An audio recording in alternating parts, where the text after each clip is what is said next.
May I once again request Siddheshri to felicitate Shri Harsh Neotia. Siddheshri Chunjunwala felicitating Harsh Neotia.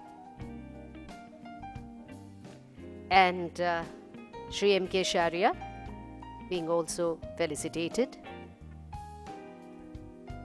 Thank you so much. And may we now request Dr. R.K. Pachori for his presentation.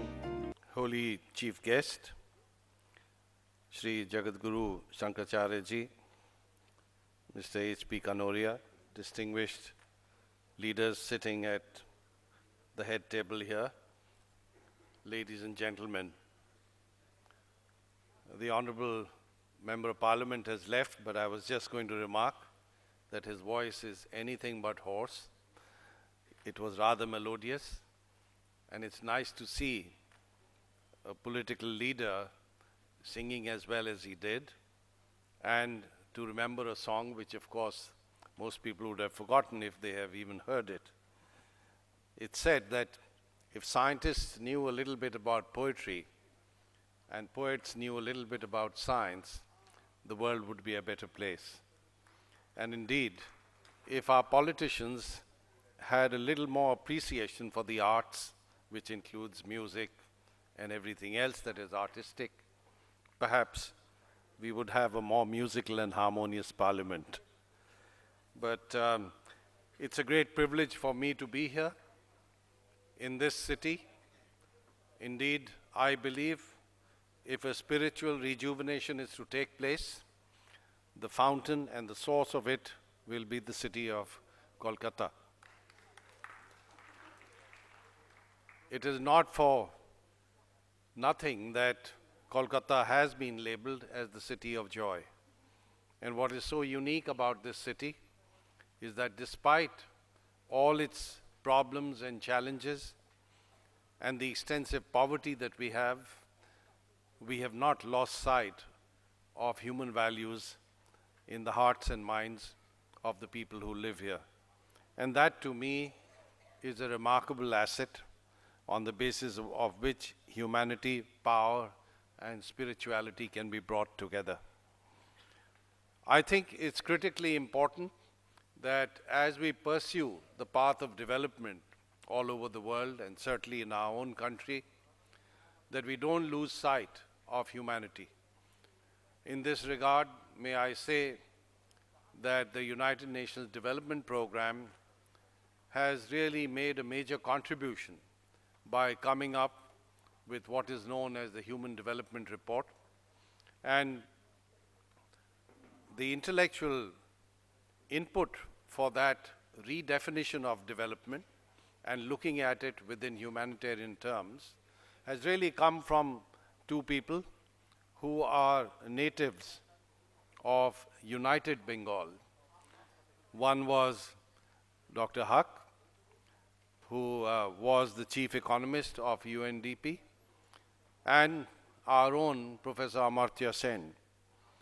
And I think between these distinguished thinkers and intellectuals, they have certainly given us a new direction for development, which I believe is essential. Because when we're talking about humanity, then we cannot possibly measure economic growth and development purely in terms of growth of GDP. In this regard, may I also say that our neighbor, Bhutan, has been at the forefront of highlighting the importance of gross domestic happiness. And I think what we really need to do is to move in a direction where the progress of any society or community is measured not only in terms of the amount and the value of what is produced and consumed, but what it really contributes to human happiness. So it is in this regard that we have to come up with some new measures, some new directions. And I think Mahatma Gandhi was absolutely right when he said, speed is irrelevant if you're going in the wrong direction. So therefore, if we consider economic growth and development purely in terms of the volume and value of goods and services that are produced, we are certainly missing something out in defining what really contributes to the welfare of human society. And here it is critically important for us to remember that growth and development have to be sustainable. The definition of sustainable, which was essentially popularized by the Brundtland Commission, is a very simple one. It basically says that it is sustainable development is that form of development which allows the present generation to meet its own needs without compromising on the ability of future generations to meet their own needs. So whatever we do should make sure that it allows every section of society today, whether they are located in India, in Timbuktu, in Uganda, in the United States, or wherever, they should be able to meet their own needs. But we should do it in a manner such that we don't compromise on the ability of future generations to meet their needs. Because if we impose restrictions on their ability to meet their own needs, then clearly we are creating an inequitable world.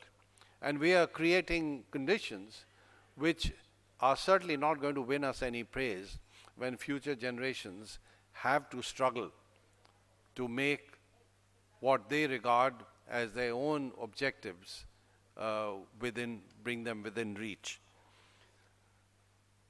The confluence deals with humanity, power, and spirituality. And here may I say that while humanity is an essential part of development, what we must also reconsider is our concept of power. Power does not flow out of the barrel of a gun. Power is not purely a measure that looks at the economic muscle of a society. Power has to be much more than that. And I think true and genuine power comes from knowledge, comes from enlightenment. Everybody agrees that the 21st century will be a century of knowledge. And therefore, if it is going to be a century of knowledge, then it must also be a century when we redefine power as power that comes from knowledge and enlightenment. And knowledge is not merely something that one learns from books, that one learns from classrooms. As a matter of fact, I have followed very carefully the life of a remarkable individual who died several years ago. His name was Sørensen. He came from Denmark, and I believe Sri Rabindranath Tagore met him in London and was deeply impressed with him. Sørensen was a gardener, a botanist, and Sri Tagore asked him to come to India. He says, come and teach us the power of silence. And Sørensen came here. He spent 3 years, most of it in Shantiniketan. But he loved India so much, and he essentially connected with the soul of India, and he said that I'm going to give up everything over there and come and live in this country. So he came here. He lived in a stone hut in the mountain town of Almora, and he called himself Shunyata because he said, I'm nothing, I am Shunya.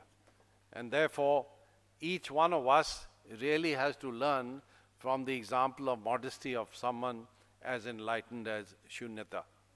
Now, why I'm invoking his name is because he says there is a lot of education in this world. He spelt it as H-E-A-D-U-K-I-T-I-O-N. In other words, we only learn from the head. We don't learn from the soul.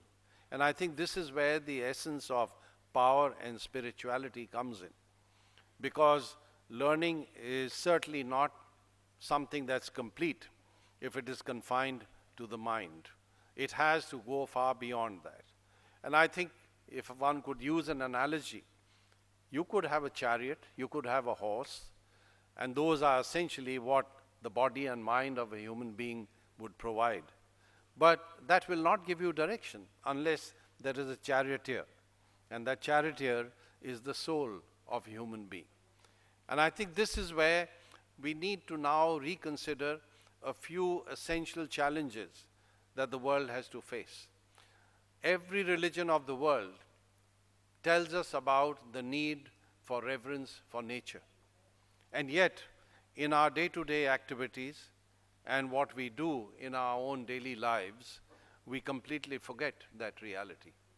As a result, therefore, since mention was made of the environment and climate change, may I say that human activities have now jeopardized the climate of this planet to an extent that we really need to do something and bring about change.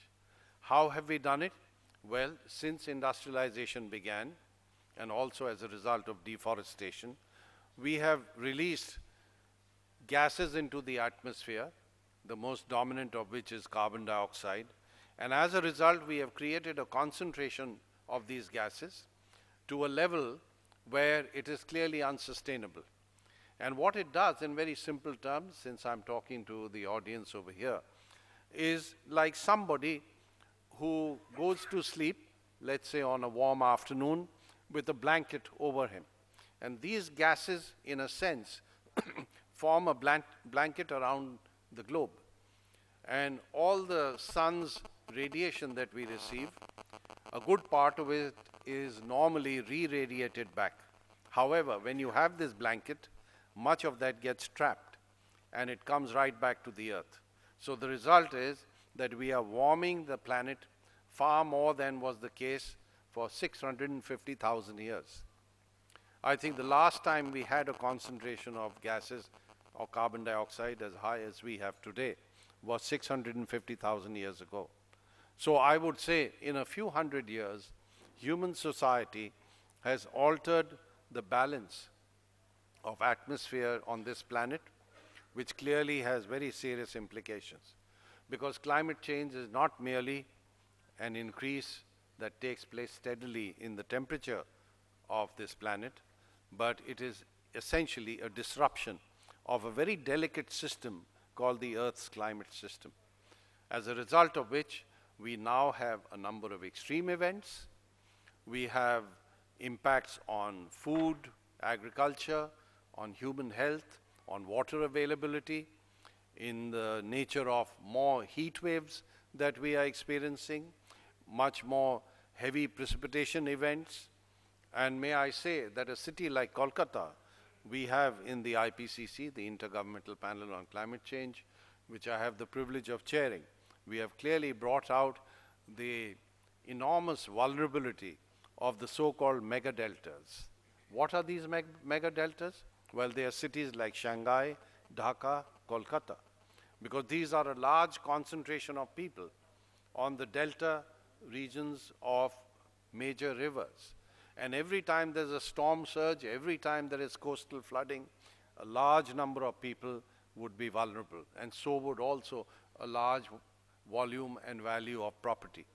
So therefore, what I would like to submit is that we need to move with a sense of urgency. We need to ensure that our pattern of development moves towards much lower emissions of these greenhouse gases. And this essentially implies that we have to use energy far more efficiently. And we also have to move towards those forms of energy which are not going to result in emissions of greenhouse gases. So my plea would be that all of this is not going to be solved only by technology or by economic policies that move us in the direction of a much more sustainable pattern of growth. What is really required is a sense of spiritual responsibility. Because unless we are guided in our development policies and strategies by a high level of spirituality and spiritualism, we would clearly be repeating the mistakes that have been made by other societies. And this is where I would submit that India, as we were told, given in the constitution of this country, is an assimilation of nations. It indeed is. There are very few societies across the globe which are the kind of microcosm that we have in this nation, of different religions, different ethnic groups, different cultures, and different languages, and all of this is what the world represents. And therefore, if we have to bring about a change, it must start in India. My own view is that if the 21st century is going to be the century of India, then it should not be the century of India making the same mistakes that the rest of the world has made. It should be the century of India where India is clearly in the lead. India provides the intellectual, the spiritual, and the moral directions by which we create a pattern which is sustainable, a pattern which is equitable, based on ethics, based on universal love, and I would say a care and a concern for every living species on this planet. I just want to end by what I said when I had the privilege of receiving the Nobel Peace Prize on behalf of the IPCC. I used the term Vasudhaiva Kutumbakam, which comes from Sanskrit, and which essentially means the universe is one family. And I think what we really need to do today is to spark a change in thinking, a change in direction, a moral rearmament of human minds and souls to see that we uphold this principle of the universe is one family. Thank you very much.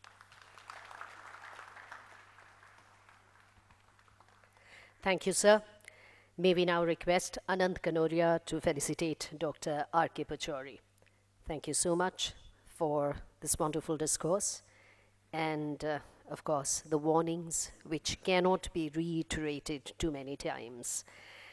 Dr. R.K. Pachauri being felicitated by Anant Kanoria.